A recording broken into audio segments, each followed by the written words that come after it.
Good morning. My name is Arham Probohudono from SMAN Negeri 1 Surakarta as the first speaker of this team. And today, we would like to go against the motion this house believes AI tools does more harm than good by reducing students' ability to think critically and solve problems independently needed for their future life and career. AI, or artificial intelligence, is a tool. A machine capable of imitating the intelligence of a human being, be it in vision, language, or reasoning. We as the opposition today will prove that AI redirects thinking towards higher order skills and prepares students for the world that they will actually live and work in. The proposition wants us to believe that this piece of technology is trying to replace what it is imitating. They are confusing the existence of the tool with the misuse of it. As we all know, AI is one of the most advanced pieces of technology ever made by mankind.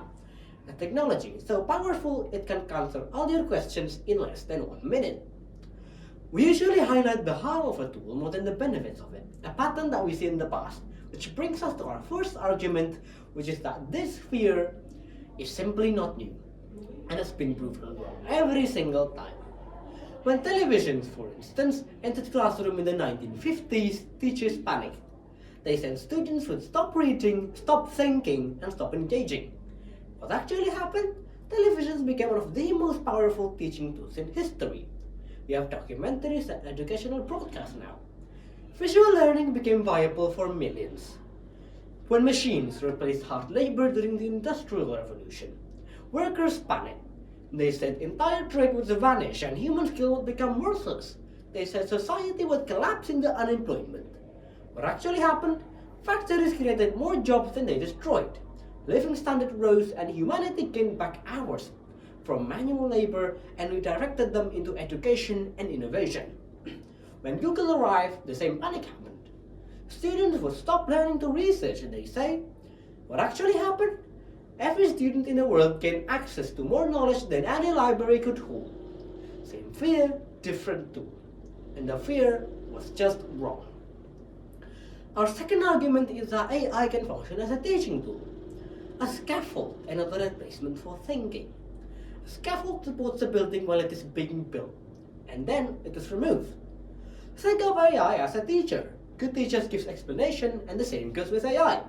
But we don't say that teachers destroy critical thinking, they built it. By having AI act as a source of information and tutoring, we unlock a new way for students to get guidance and hence understand material in a more accessible way. The truth is, millions of students globally does not have access to quality tutors. Now, they have access to a tool that explains concepts, answers questions, and challenges their thinking at any hour. That is a status quo. What the motion here is trying to describe is not caused by AI. It's caused by bad study habits, and bad study habits has existed long before AI did. We've had this argument before. Calculators would kill numeracy, search engines would do the end of learning. But each time we adapted, we raised the bar, and AI is simply no different.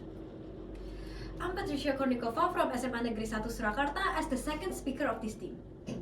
To continue our argument, the proposition have told you that students can no longer think independently, but let us be precise.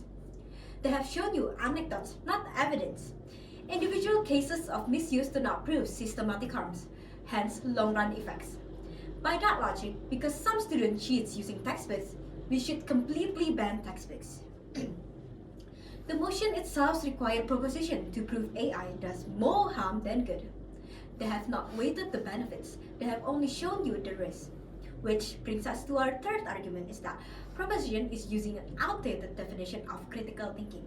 Now, what is critical thinking? Critical thinking in today's world includes evaluating whether an AI output is accurate, identifying bias in generated contents, and knowing when to trust a tool and when not to. These are not passive skills, they are deeply analytical ones.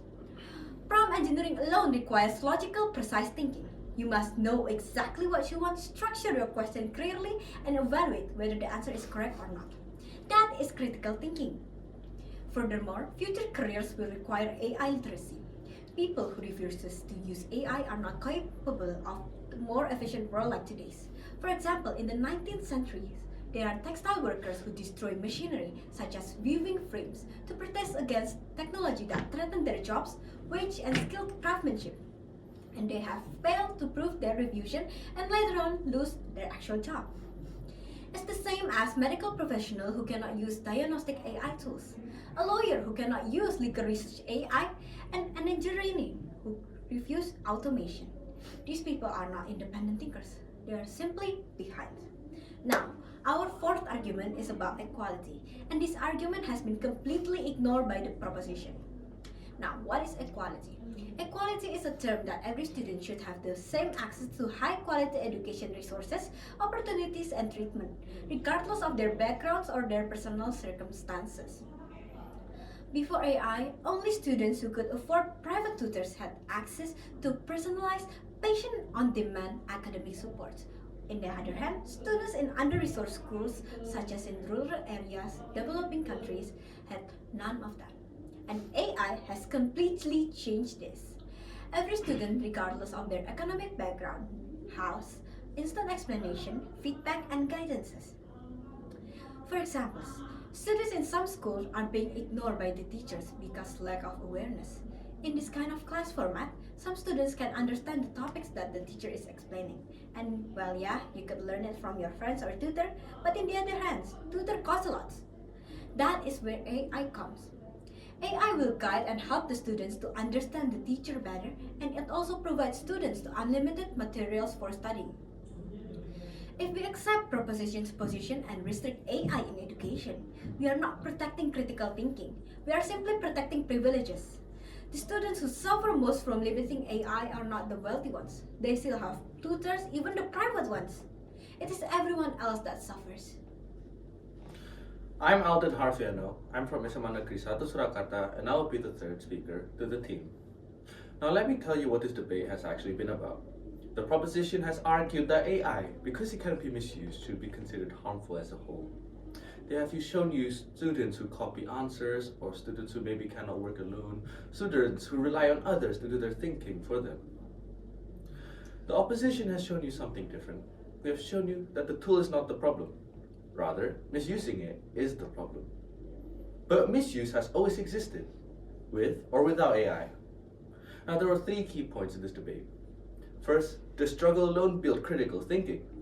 While the proposition said yes, we proved no. Now productive learning requires guidance and feedback, and AI provides exactly that. Second, is the fear of AI new or valid? Well, proposition treated it as new and urgent. But we showed you it is the same fear raised about calculators or Google or maybe even Wikipedia, and it was wrong every single time. Third, who bears the most cost of restricting AI? Proposition never really answered this, but we told you clearly, it is students who cannot afford tutors and the students who are in under-resourced schools. Restricting AI does not protect critical thinking, it protects inequality. When you decide this debate, ask yourself one question. Are we preparing students for the world as it is, or the world as it was? The proposition's vision in a classroom without our AI, where students struggle alone and call it growth, while our vision is a classroom where AI is a thinking partner, where students learn to question, verify, evaluate, and build on generated ideas. One of these visions produces graduates who are ready for 2035, while the other produces graduates who are ready for 1995. The motion says AI does more harm than good, but the proposition has not proven this. They have shown harm, but they have not weighed it against the good. The democratization of learning, the development of skills, and the preparation for real careers. On balance, the opposition has won this debate, and we are proud to oppose.